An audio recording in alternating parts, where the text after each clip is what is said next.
Join us today on Oklahoma Gardening as we travel east to Muskogee, home of Honor Heights Park and the butterfly Papilion. Then we share a homeowner's passion for iris. I have a hibiscus that may look a little different than you expect. We have an early season perennial to introduce.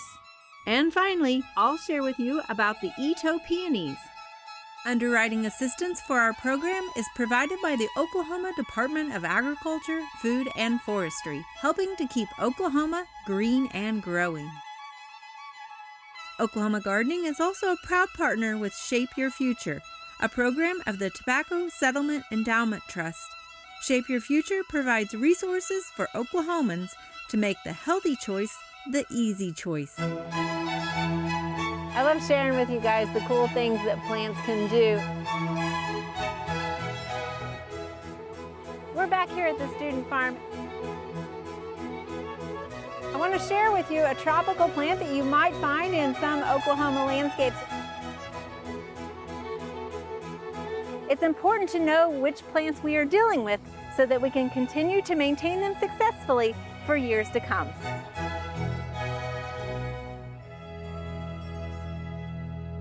Nestled in Honors Heights Park is also this beautiful kind of pocket garden that's gated called the Papilion. And joining me is Robin Aguirre, who is managing this space. And I got to tell you, these tulips are just looking amazing. They're great. We hit it at the right time. You got Yes. beautiful color combinations. So let's talk a bit about this little garden here. Okay. How do you manage this? What's kind of going to be the look of it later on? And After the tulips are gone, and the master gardeners actually help us plant the tulips, we start with our annual beds, and like I said, the master gardeners help us. Yeah. So we come up with basically two different designs for both parts. Okay.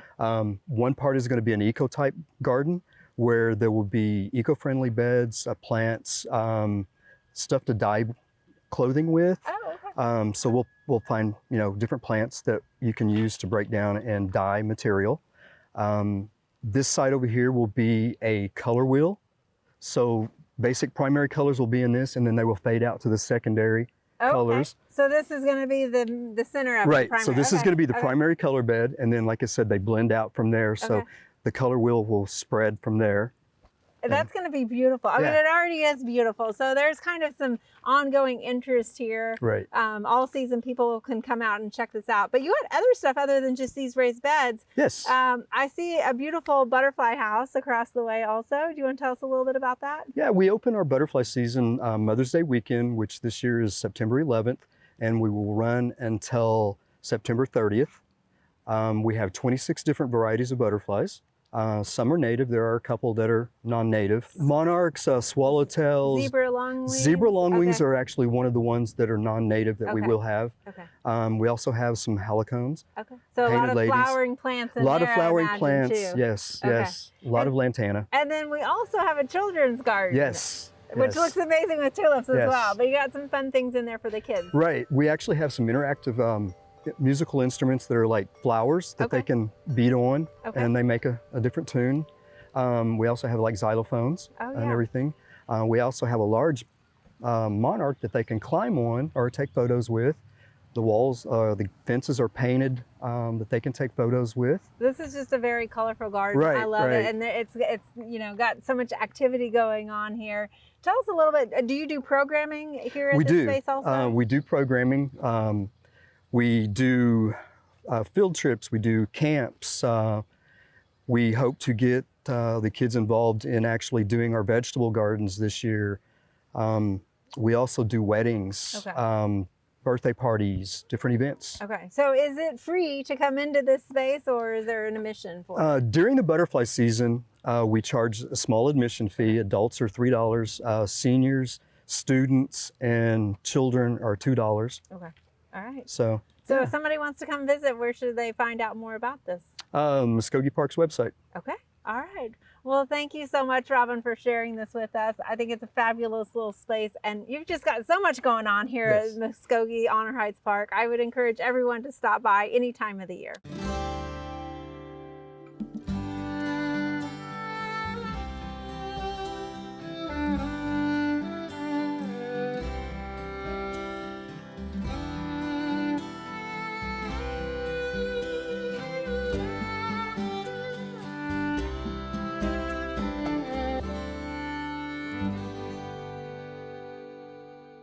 Iris are one of our favorite garden plants, and I'm so excited because today we are just south of Stillwater and we are at Mike Bale's backyard, basically, where you have turned a hobby into something fantastic here. Thanks. So you've become a hobby hybridizer, right? That's right. So you recently retired a few years ago, not necessarily really into iris at that moment, or like, how did this come about? Well, my grandmother got me interested in iris, and so we were buying her iris for Christmas and things like that in the 80s. Okay. And so I had a few here and there, and we'd start out with, we had a little round spot out front. And then it kind of grew, and I got too many iris, so we expanded, and then we came to this area. I just had a few here and there, and I collect them as I could. And then I retired in 2018 from OSU, and that's when things got out of hand. And it's you had a little gotten out of extra hand. time, huh? Yeah, right. So tell me a little bit about like where you are at now in your hybridizing journey a little bit. Okay. Well, for a while I was just growing, and then I heard people say, hey, what about hybridizing? Have you ever tried that? And so I said no. And so we started, and it was one of those things where it's fairly easy to do, frankly. And so you just cross one iris with the other, and then it's Christmas time when they start coming out, and you see what's going on. But so I'm trying to, I don't have any specific goals right now, other than I am trying to, there's what they call a space age iris, which has got horns and flounces and appendages basically on the end of the beards. Okay. And so people seem to really like those right now. And then broken colored ones also, they've got colors all throughout all the petals, and it's just a mishmash. But so those are some things that people are really liking. And so I'm kind of moving toward that. So you have a lot of different out here to kind of select from, and you're pulling the pollen from one to try to get some of those characteristics. Right. Is that basically the gist of it? That's exactly right. And in each pod then that you develop, you can get all sorts of combinations of that genetics. Yeah. And that really is amazing, because I guess it's not any big deal, because parents, humans. You never know what the next kid's gonna look you never like, know what's right? going to look like. But in iris, it's really amazing, because you'll have a yellow, you'll have a purple, you'll have a mishmash of all colors, your reds, and just all really a blue comes out, and so yeah, it's amazing what kind of colors they are in the same seed pod. Okay. They'll just come from two parents, and of course they're getting grandma's genes and they're getting grandpa's genes and whatever else. Yeah. Right. So tell me a little bit about like, how did you kind of gear up into this? Who were your community of people that you tapped into for that? Well, Oklahoma Iris Society is one of the biggest group that I got with, and Hugh Stout. I saw your segment actually several years ago on Hugh Stout and Stout's Gardens at Dancing Tree. Anyway, I got to go into those society meetings and found out that there's a bunch of geeks up there just like me, and so I liked them, but I didn't realize how much I liked them until I got with other liked people, and they started talking this and that, and go, oh, that's pretty cool. So you've mainly got bearded iris out here, yeah. But you mentioned to me earlier a different group that I'd never really heard of. Can you tell us a little bit about that? And the arrowbreds are, I think that's what you're talking about. The arrowbreds they're still a bearded iris, but they are basically, they have one parent as a Middle Eastern iris. And so they came from Israel or Iraq or someplace like that. And they are desert iris, and so they don't really grow very well in the United States in most places now. Arizona, obviously. So very drought tolerant. Yep, very drought tolerant. In fact, they don't like much water in the summertime. They kind of go dormant. But they bred those with the bearded iris, and they get the growing habits, which is really good for a bearded iris. They'll grow about anywhere in any kind of soil. Yeah. And they got those growing habits, but they got the neat patterns of the arrows. And so that's, so I've really kind of fallen in love with those. And some of those characteristics of the arrows is the kind of the splotch or the eye? Yeah, they got a splotch in the fall there. Then they have some striations but they're both on the falls and on the standards. Okay. And so those are pretty much standard characteristics of the aril. Okay. And I noticed a lot of yours are planted in a sandier soil. You got a volleyball court behind you. Is that your next bed you're going to plant in? I see No. one iris sneaking in already. Yeah, there is one that kind of got there by accident, but that's not the plan right now. But I do use it as a source for my sand. That's for the youth group at the church and the kids and so forth. But I do use it, and most of this sand that's in the soil here, I've added to it, amended it. Okay. And so it's.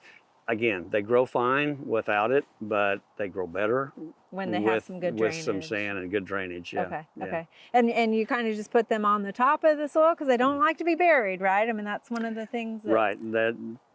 Most of the time, we recommend that they just leave just a little bit of the rhizome showing. Okay. In the summer around here, it does get pretty blistering, and so it doesn't hurt to have them just maybe a ½ inch underneath the soil. Okay.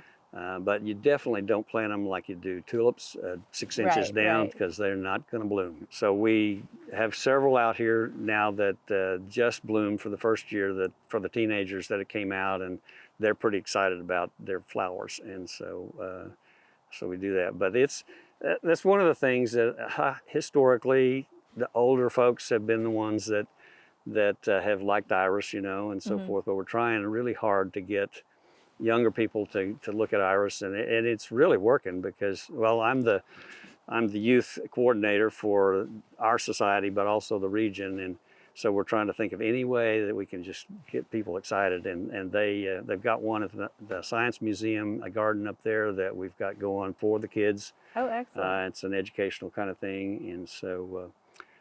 Anyway, it takes some patience, right? It does. But it does. You actually speed up the process slightly. We do. On hybridizing, you can kind of fake out the iris and the seeds themselves by taking them, soaking them once they've dried out. You soak them, and then it's a striation, right?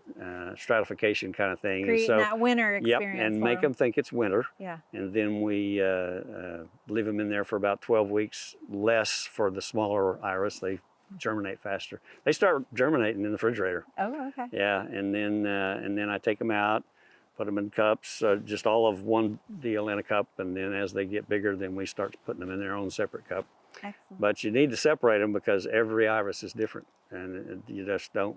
All those siblings, yeah, right? Every sibling is going to be a little different. Yeah, and of course you're keeping accurate records on all the lineage and that sort that's of stuff. the hard part. That's the scientific kind of part, and I'm going, oh my gosh, there's a lot of record keeping. But you measure the flowers, you measure how tall they are, how wide they are, how many buds they have, all that kind of stuff, and it's a process, but it's fun. Well, Mike, thank you so much for sharing this with us. And I know we're not the only ones that you like sharing this with. So if somebody wants to come and learn from you, you're open and willing to share this? Yep, I am. And if they want to be here, have me here when that happens, then they can send me a note and call me or whatever, and they can do that. Or they can come out daylight to dark.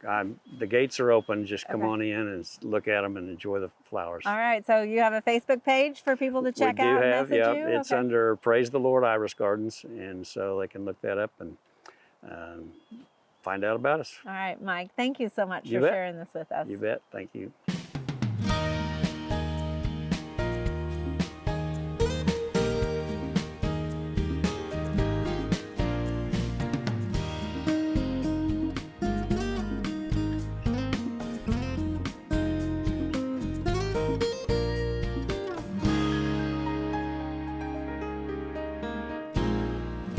When somebody mentions hibiscus, you're probably thinking of the tropical flowers or the large hardy hibiscus with their amazing flowers. But today I want to show you another hibiscus. This is called Cranberry Hibiscus, or red-leaved hibiscus.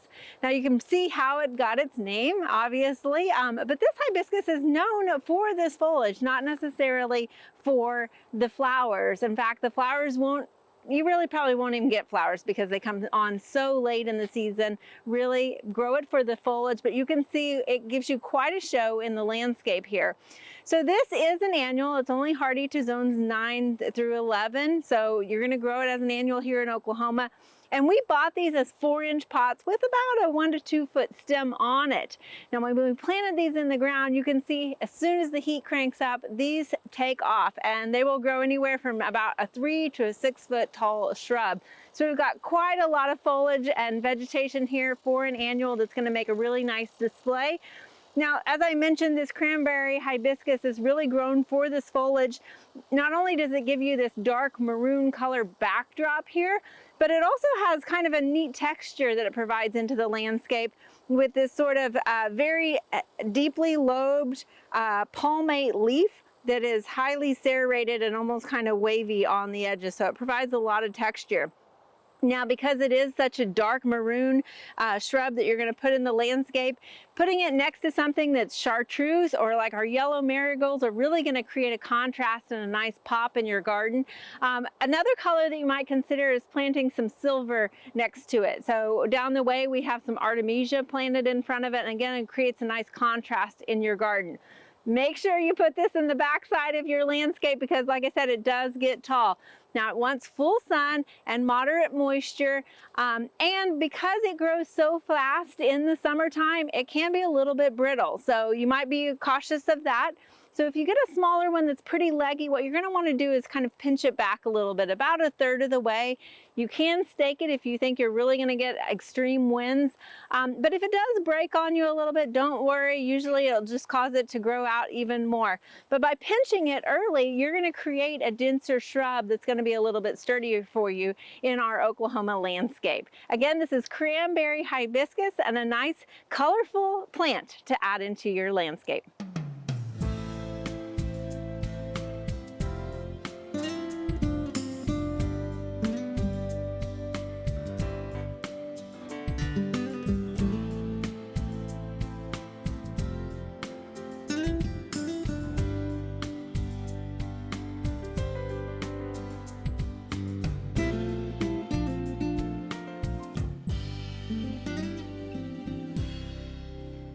You might remember a couple of springs ago, we planted up a container and I used perennials in that container. And one of the things that I talked about is how you can utilize perennials in a container, and if you want, you can either leave them in that container or then plant them in the garden and give them another life. And so that's what I want to showcase here is some of those perennials that were originally in those containers.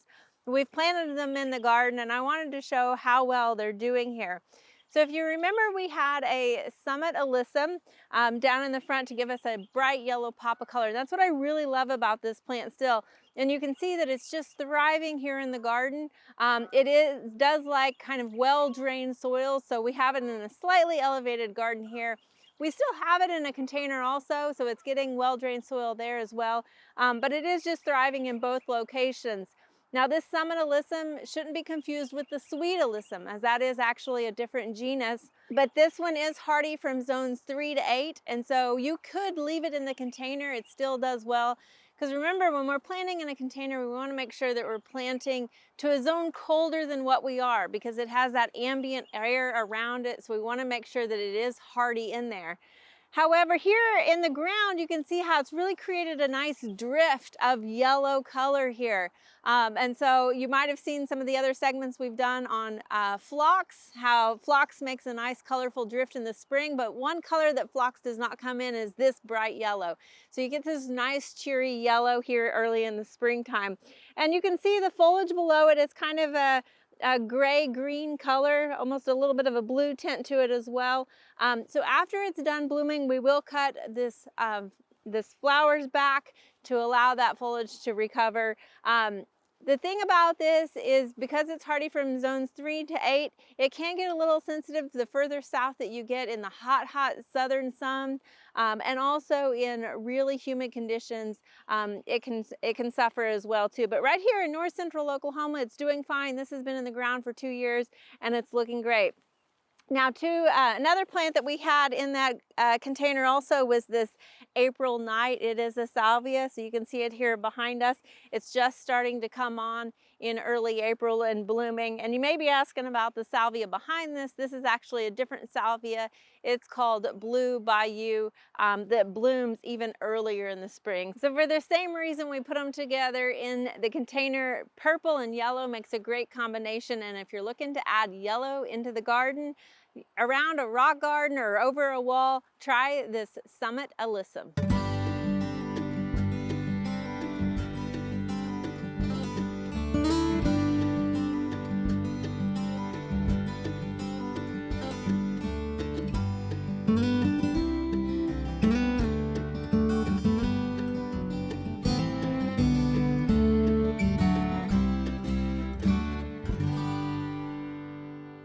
If you're new to gardening and looking to impress your neighbors with your gardening skills, you might try adding a peony into your landscape. Now, peonies bloom these beautiful large flowers in springtime, and while they look like delicate plants, they're actually really tough perennials in our Oklahoma landscape. They are originally from China, however, they're well adapted to the U.S., being hardy from zones 3 to 7. Now, a lot of times when we think about hardiness, we think it's, you know, maybe we're concerned about the winter months and the cold temperatures, but peonies actually need that chilling requirement during their dormancy in order to get them to come back out and rebloom. Now, there are a couple of different types of peonies to consider and kind of classification of peonies, if you will. But if you're wanting to plant one that's well adjusted, I would suggest looking at a Paeonia lactiflora. Those are some of the hardiest peonies that you can plant in your landscape, and they are a herbaceous type of peony. So they're going to get about 2.5 feet tall. And what that herbaceous implies is that basically they're going to have herbaceous growth that comes up each spring with these flower buds. And then they will last into the fall months, and then they will just die back to the ground. And then they'll resume next spring. Now, there's also, you may have heard of tree peonies, and tree peonies have a little bit more of a woody growth. So they are deciduous, so they are going to lose their leaves, but you're going to see some woody branching shrub growth that it will regrow from those shrub branches later in the spring also.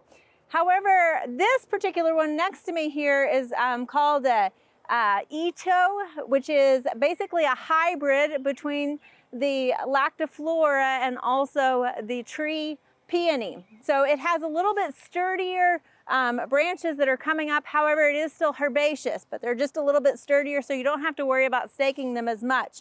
You can see that they're covered with buds that are coming on, and usually they have one primary bud, and then they'll have about 3 secondary buds.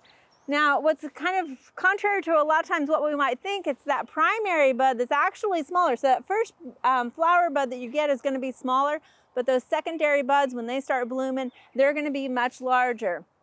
You can see they still stay smaller than a tree peony. A tree peony will get about 4 feet tall, whereas these Itoh peonies will get to be about 2.5 feet tall also. So it's going to be covered. It's just now starting. This particular one is called Smith Opus 2. Now, the flower of peonies can look different. You can get single flowers, you can get semi-double and even double flowers that just have numerous petals on them. They also come in a range of colors. So this particular one has kind of, it starts out as real rosy color, and it's got a deep burgundy down in the center of it. And then as it goes and ages a little bit more, you're going to see that it turns to kind of a blush pink. We've got one here that's a little past its prime, but you can see how it's really lightened up in color. So you're going to get a combination of colors on a single plant on this particular one. But some have yellow, cream, they even go into peaches, and then again like this rose colored as well. Now, as far as the environment to plant your peony, you want to make sure that you're planting it in nice moist soil that is well drained. It does like fertile soil, but they're pretty tolerant of our Oklahoma soils as long as they don't have wet feet. The other thing is they can handle full sun like anything. I think we all appreciate a little break from the full sun in August, so it could appreciate. Ours are planted right here on the edge of the trees, but I have seen them growing in full sun as well here in Oklahoma, so they can tolerate our Oklahoma summers just fine. Now, most peonies, you're gonna get about 2.5 weeks of bloom time out of them, but in that period, you're gonna get a lot of flowers. And as the plant matures, those flowers are gonna get larger. So the more well-established they are, the larger your flowers. And some of them have a quite nice fragrance to them as well. You just wanna make sure if you're cutting them and bring them in the house, check them for ants, because a lot of times ants can get on those flower buds too. But otherwise, it's a great addition to your landscape.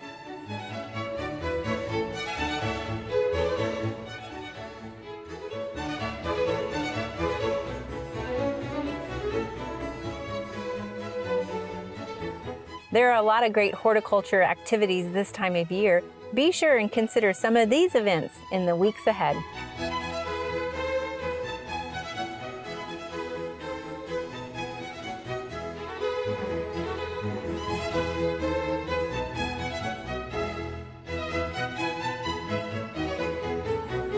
For the next 3 weeks, OETA will be conducting fundraising, but we'll be back with new episodes of Oklahoma Gardening. But I have another, sorry. Summer's just fine. And I gotta probably make a prettier wrap than that. To find out more information about show topics as well as recipes, videos, articles, fact sheets, and other resources, including a directory of local extension offices, be sure to visit our website at oklahomagardening.okstate.edu. Join in on Facebook and Instagram. You can find this entire show and other recent shows as well as individual segments on our Oklahoma Gardening YouTube channel. Tune in to our OK Gardening Classics YouTube channel to watch segments from previous hosts. Oklahoma Gardening is produced by the Oklahoma Cooperative Extension Service as part of the Division of Agricultural Sciences and Natural Resources at Oklahoma State University. The Botanic Garden at OSU is home to our studio gardens, and we encourage you to come visit this beautiful Stillwater gem. We would like to thank our generous underwriters, the Oklahoma Department of Agriculture, Food, and Forestry, and Shape Your Future, a program of the Tobacco Settlement Endowment Trust. Additional support is also provided by Greenleaf Nursery and the Garden Debut Plants, the Oklahoma Horticulture Society, the Tulsa Garden Club, and the Tulsa Garden Center.